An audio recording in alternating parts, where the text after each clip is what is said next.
I'm Amy Chan, Director of Marketing at onOne Software, but more importantly, a hobbyist photographer for the last 4 years. I tend to take photographs while I'm on vacation, and lately I've taken my vacations during the summer or to sunny locations.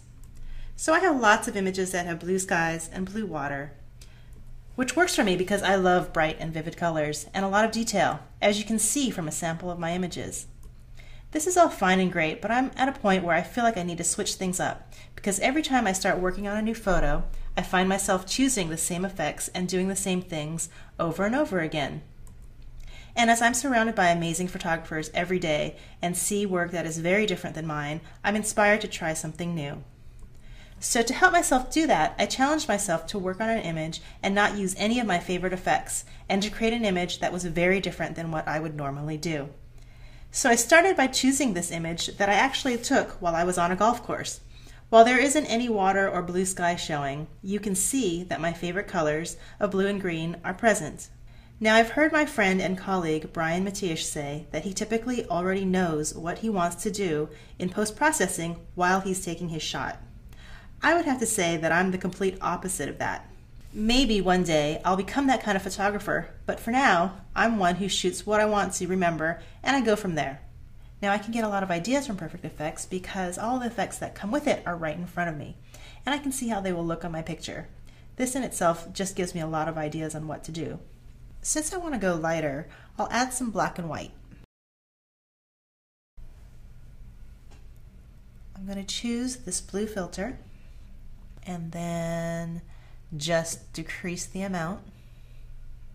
I think I want a little more than that, so I'll bring that up a bit until I find a shade that I'm happy with. Then I'll add another layer.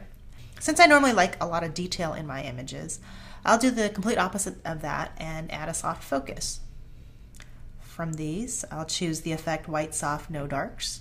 And then from here, since I still like a warmth in my image, I'm going to go to the sunshine category and take a look at what's available here. The first one is a little too warm, has a little too much yellow in it. And as I search down, I think I really like this sun glow, so I will add that. Now, I haven't done a lot with split tones, and since that category is right here, I'll open that up. Take a look at what we see. I really like that split blue-orange, so let me select that one. Since I want to still make it just a little bit lighter and a little bit softer, I'm going to go back into my black and white normal category and choose the green filter. But this time, I want to use some blending options. And I'll go in and scroll through what my options are to see what I like. And I like this screen option. I think it's a little much, so I'm going to bring the amount down on that, probably to about 30, 31. Just click apply. So the last thing I think I want to do is to add a texture. So I'll go down into the textures paper category. And I like this fibers effect, but I think that's a bit too much. So I will bring that down so that it's just barely present. And I think I'm done with my effects.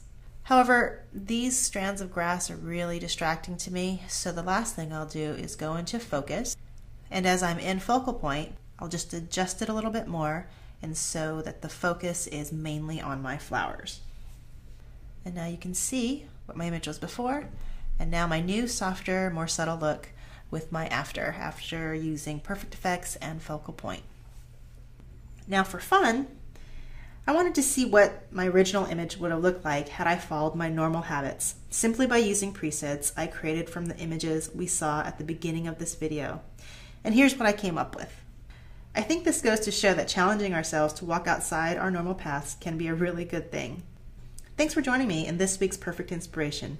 I hope I've been able to give you some ideas on why to try something new.